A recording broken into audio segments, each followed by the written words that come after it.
বাংলা সিরিয়ালের নায়িকাদের মধ্যে অন্যতম দেবলীনা দত্ত।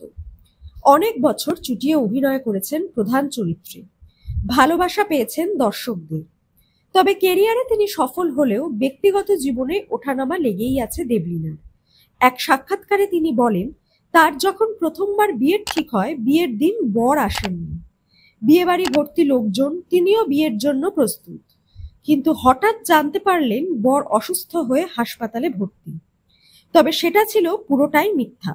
সব ভুলে তিনি মন দিয়েছিলেন কেরিয়ারে। সময়ের নিয়মে আলাপ হয় অভিনেতা পরিচালক তথাগত মুখার্জির সাথে। প্রথমে সম্পর্কটা বন্ধুত্বেই সীমাবদ্ধ ছিল, এমনকি তথাগত এবং কন্যাকুমারীর বিয়েতেও নিমন্ত্রিত ছিলেন তিনি। বিয়ের কয়েক বছর পর ডিভোর্স হয় তথাগত কন্যাকুমারীর। তারপর দেবলীনার সঙ্গে বিবাহ বন্ধনে আবদ্ধ হয় তথাগত। 9 বছর সুখী দাম্পত্য জীবন কাটানোর পরে বছর দুয়েক আগে হঠাৎ শোনা যায় তাদের পথ আলাদা হয়েছে, কিন্তু ডিভোর্স হয়নি। তথাগত নাকি সম্পর্কে জড়িয়েছেন টলিউডের উঠতি অভিনেত্রী বিবৃতি চ্যাটার্জির সঙ্গে। সেই কারণেই নাকি তথাগত দেবলীনার সংসারে ভাঙন ধরেছে। তবে জনসমক্ষে একথা কেউই স্বীকার করেননি। সমুদ্র সৈকত থেকে ঘরোয়া আলো আধারিত ছবি কিংবা বিশেষ ফটোশুট, সবেতেই নজর কেড়েছে তথাগত বিবৃতির ঘনিষ্ঠতা।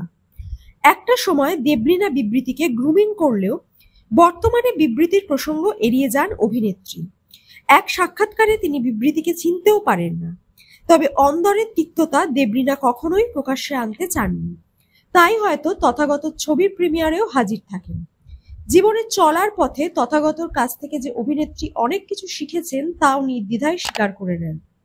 সম্প্রতি শোনা যাচ্ছে অভিনেতা সৌম্যর সঙ্গে নাকি দেবলীনার বন্ধুত্ব গাঢ় হয়েছে। তবে এক সাক্ষাৎকারে দেবলীনা বলেছেন, তার এবং সৌম্যর মধ্যে নিখাদ বন্ধুত্ব রয়েছে। সৌম্যও তা সমর্থন করেছেন। তিনি আরো জানান, তার কাছে তা সত্যিই দামি। সৌম্যর মতো বন্ধু পাওয়া সত্যি ভাগ্যের ব্যাপার, কারণ তার মতো মানুষ আজকাল বিরল। কোনো প্রেমের সম্পর্ক নেই তাদের মধ্যে। সৌম্য বিয়ে করেছিলেন স্বরলিপিকে। 8 বছর পর তাদের ডিভোর্স হয়। তারা একসাথে একটি ক্যাফেও খুলেছিলেন। ডিভোর্সের পর একাধিক মহিলার সঙ্গে সৌম্যর নাম জড়ালেও তিনি এখনো সিঙ্গেল। আর দেবলীনা, তার জীবন কি এখনো তথাগতময়, নাকি সঠিক সময়ে তিনিও অন্য কারুর হাত ধরবেন? সে উত্তর অবশ্য সময়ই দেবে।